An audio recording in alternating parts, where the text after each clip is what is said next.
Let's Talk Health podcast. I'm Dr. Dan Pavlik Jr. In my clinic, I go by Dr. Dan, so that's what I can go by.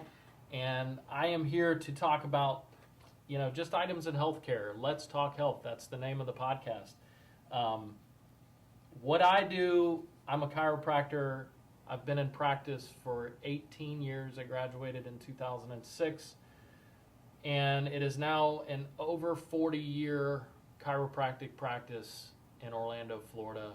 So I'm a second generation. My father started the practice in 1980, and I've driven myself in chiropractic care. It just every day it motivates me to get up and help people from a conservative aspect, from a musculoskeletal treatment aspect, because we all know that everybody, as time goes on, it doesn't get easier on the body. It gets a little bit more difficult. So I'm here to try to figure out solutions, conservative solutions for people to feel better on a daily basis from a musculoskeletal aspect. I have on this first show, I have two of my colleagues that I work with 5 days a week, Dr. Soyer Kaya on the end, and Dr. Jae Oh here closest to me on my right.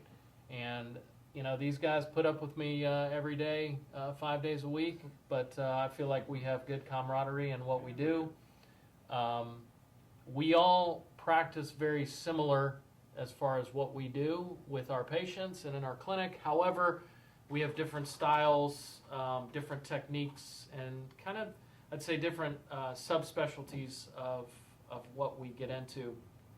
One of the things that on an everyday basis that I do is, obviously chiropractic is my number one, manipulation is my number one technique that I utilize. So I combine the manipulation side from a spinal manipulation aspect, which is called an adjustment. I combine that with different muscle techniques. So I'll kind of run through the different options that we do in our office. So obviously we have multiple providers in our office. Patients can come in and they're either referred directly to one of us, or they just choose who they want to see based on the time options and everything. So when people come in, they have a lot of different options of what they can do from a treatment aspect. So general person comes in with back pain, neck pain, and they see one of us, and we typically treat with chiropractic manipulation, or also, like I said, called an adjustment to the spine. We utilize an exam to start. We go through an x-ray process, because you can't treat, in my opinion, can't treat what you can't see. So x-rays are extremely important. We have an x-ray machine that's a weight-bearing x-ray machine where the person's standing, so it can give us kind of a true definition of what that spine is doing whenever they're upright, against gravity per se. So from there, we see what we need to treat based on the problem, and the person will come into the room and get what's called a spinal adjustment or manipulation. And from there, we have to figure out, based on the person response to the treatment, if the muscles are more involved, then we have to combine the adjustment with possibly massage therapy, which we have massage therapists in the clinic, or we do passive modalities, which are ultrasound therapy, electrical muscle stem therapy, cold laser therapy. We also have options we have an exercise physiologist in our office. He does all of our exercise therapy. He does stretching with patients. He does rehab with patients, so does a lot of strengthening techniques. And as we'll get to here shortly with Dr. Soyer, he's one of our main guys in the office that does spinal decompression therapy. So we have a lot of different options, which is great for the patients because it's kind of a one-stop, they don't have to necessarily go here and there and everywhere for different things. So there's a lot of chiropractors out there that just use the manipulation aspect, and that's fine. I mean, whatever works for everybody. but we tend to try to incorporate a lot of different aspects of the conservative care spectrum.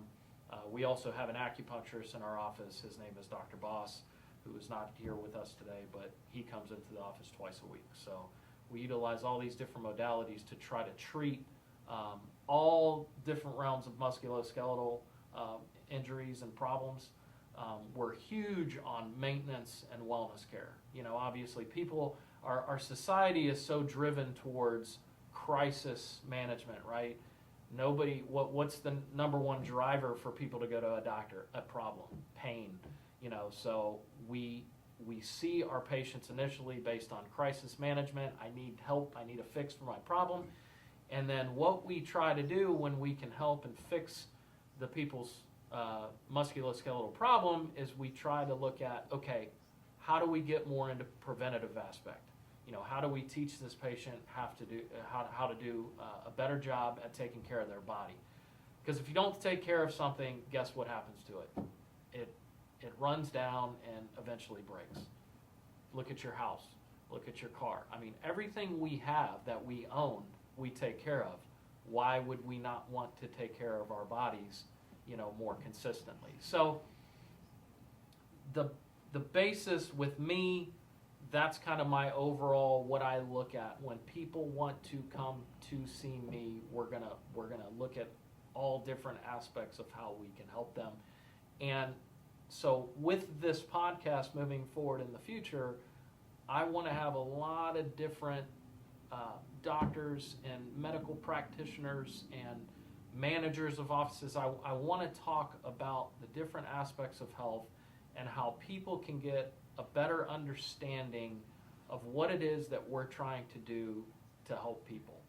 So that's kind of the rundown and the basis of what it is that we do every day and what it is that I want to accomplish with this podcast. So as kind of the introductory to the podcast, I figured I'd introduce everybody to the colleagues in my office. So Dr. Jae Oh, Dr. Soyer Kaya, Dr. Jae, you know, he's been with me for, what are you on, year? 6 years now. So Dr. Jae he actually came in as a hospital worker. He was an MA, a clinical tech in the ER. Yeah, clinical tech in the ER. He worked with my sister and came in and was introduced to me because he was actually interested in what we do as chiropractors.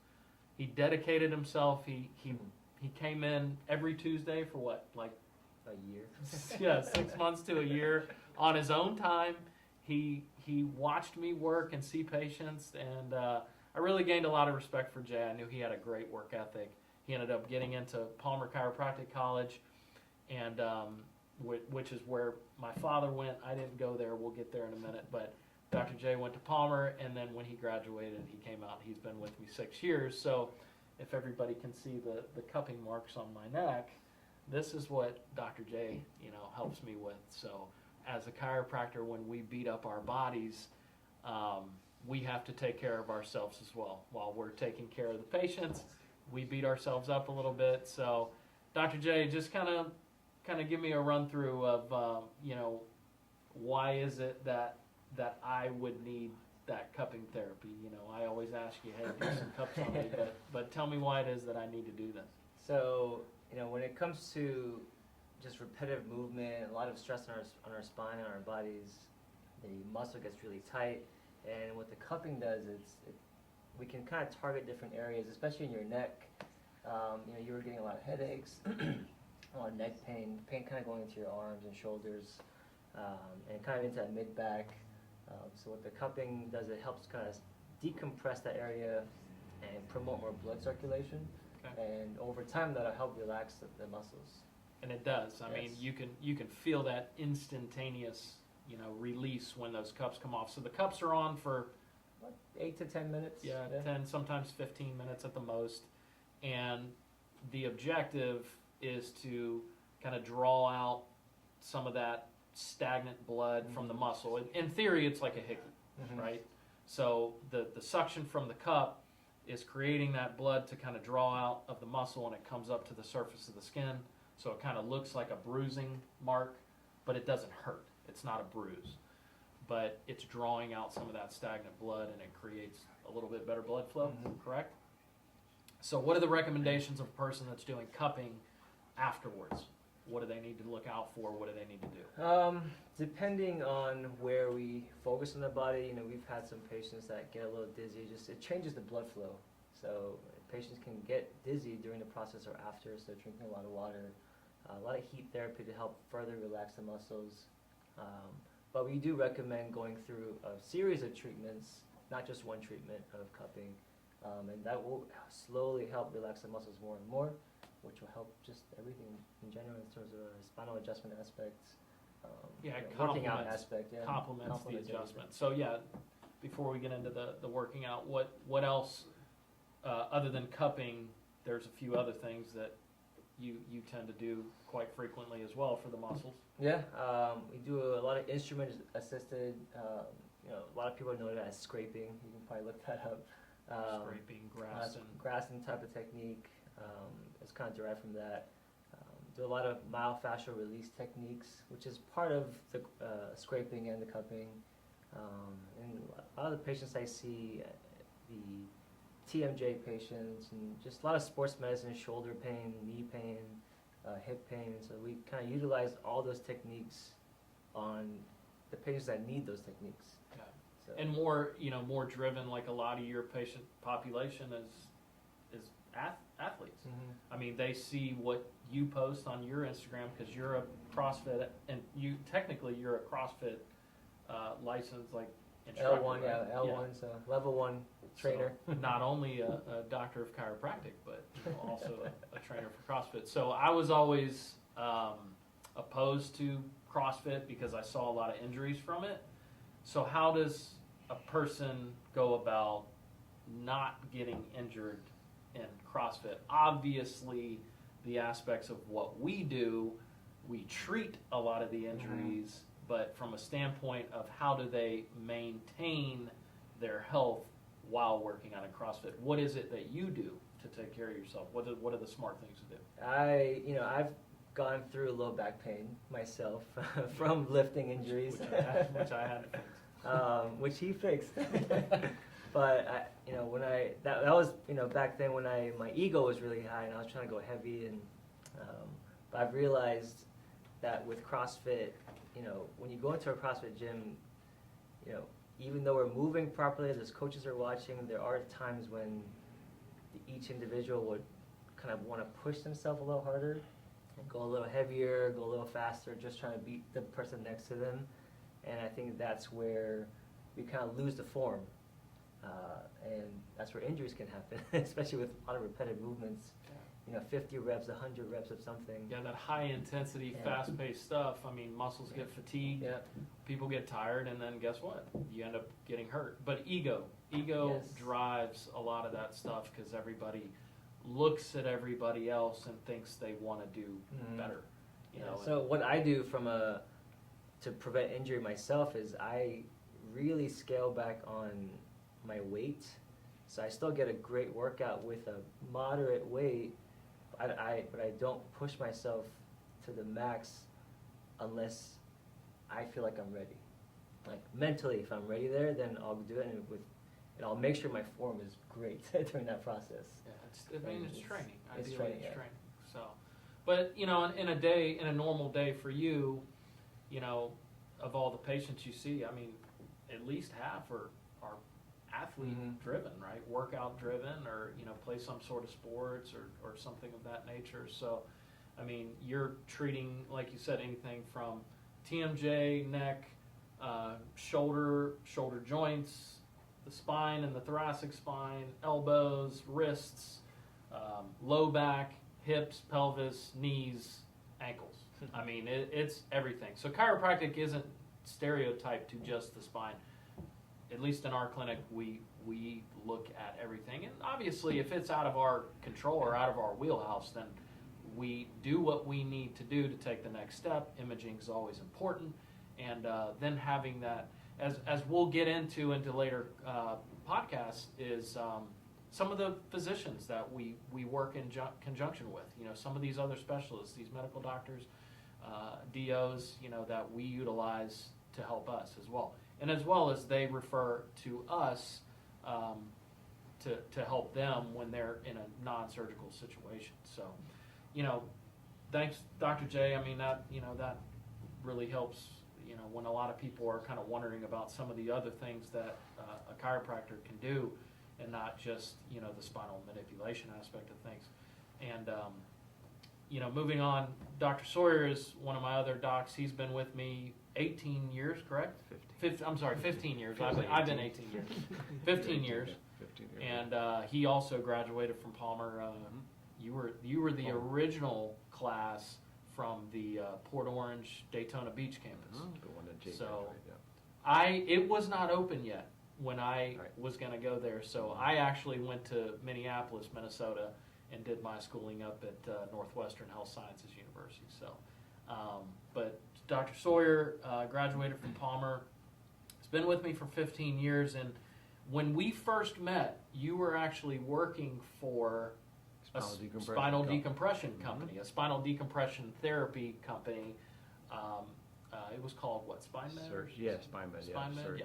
So that's how we met Dr. Soyer. So he was working for these guys, and ultimately he graduated as a chiropractor and joined us. And one of his main focuses outside of chiropractic adjustments and manipulation is spinal decompression therapy. So kind of, talk about that a little bit. And, obviously the spinal decompression therapy table. And the reason we say that is because there's a surgical procedure called spinal decompression.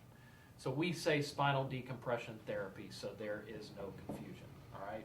It is a table that we use. It can treat cervical, neck, and lumbar or low back problems. And why would we utilize this table? Main reason is because it's a non-invasive, non-surgical approach to actually disc problems. So whether it's a herniation or some type of a bulge, and it can be something as a light, trauma or something that just caused that over time. So that's the whole idea as far as to try and address it in a non-surgical way. This is the best way to do it. So regardless of what had brought you to that point, we're able to at least address it, because otherwise we know the alternative. Yes. So. Yeah, and in the world of medicine, they look to medication, injections, different types of injections, a lot of times very commonly epidural injections, and or physical therapy, right? So in a lot of those cases, whether they're referred to us with already the MRI or whether we are treating the patient, they're not getting better, we need the MRI to determine whether or not the patient is a candidate for that decompression table. Yep. So then, just kind of talk about a little bit about what that decompression table is doing for the disc. You've identified a disc problem, a disc herniation, and the patient is getting nerve pain into the leg, what would be a treatment aspect, like what would you look at from a treatment plan for that patient? Well, so depending on the size and severity of the herniation, we'll also figure out a way to actually address it in the sense of, okay, at least 20 sessions. We design it so that we, kind of go 10, and then as you know, we add an additional 10. So we just constantly monitor the patient's progress. But we look at it from the side of, okay, well, if initially, they start to get out of the pain, then beyond it, it's like, okay, well, how long is that sustained ability going for? Like, they're out of the pain for like 2 days, now it's going to be 5 days. So we see that progression.